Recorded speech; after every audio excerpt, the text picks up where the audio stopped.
So ethical investing is probably the most well-known term that's used to investing this way.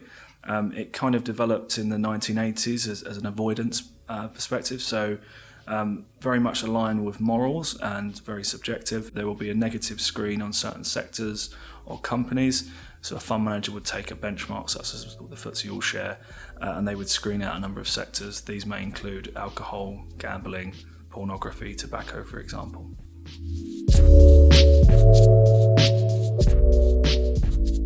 So ESG is probably the most common term that gets used these days.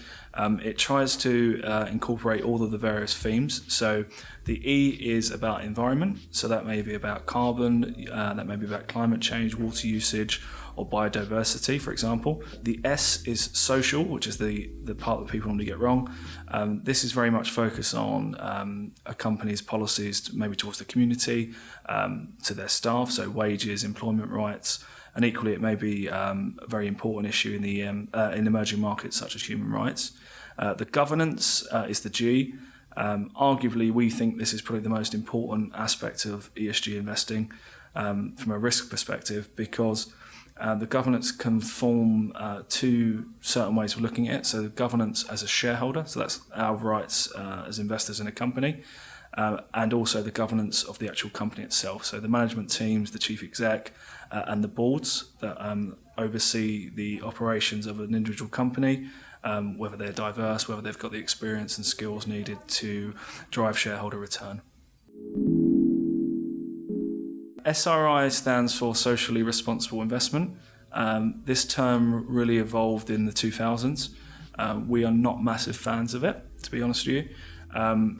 We see SRI as a bit more of a tick box exercise, which leads investment processes to best-in-class approach, which will effectively look at a company within a certain sector.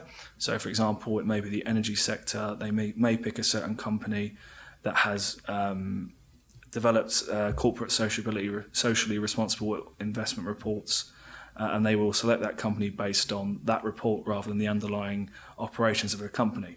For example, if you are an ethical or green investor that has a focus on fossil fuels, climate change, or not damaging the earth, my belief is that if you are that way inclined, you do not want a company that's drilling in the Arctic. An SRI fund sometimes may have exposures to that, predominantly because it has a socially responsible investment report that says that it treats their staff nicely. So it can often miss what a company is actually doing on the ground.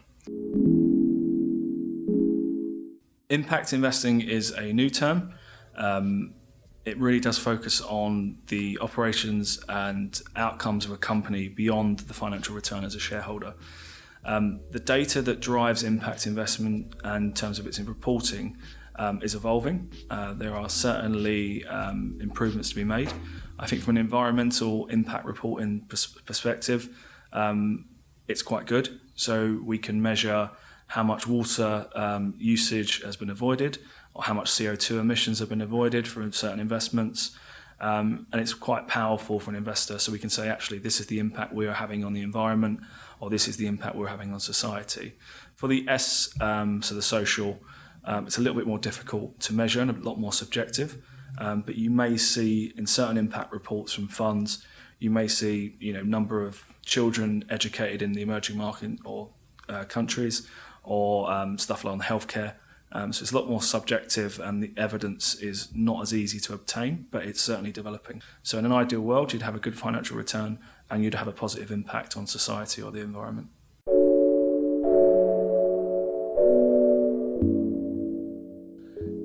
So greenwashing is a big frustration of mine. And effectively, as the industry has seen the pickup in demand for investing either ethically or ESG or impact, it's kind of a marketing exercise to try and hook onto that demand.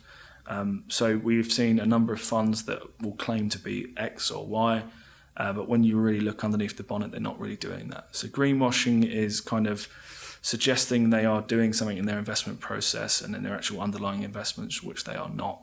And it's frustrating, but unfortunately it's part of the industry, and we as analysts, have to look through that and to look at actually what a fund manager or an investment company are actually investing in.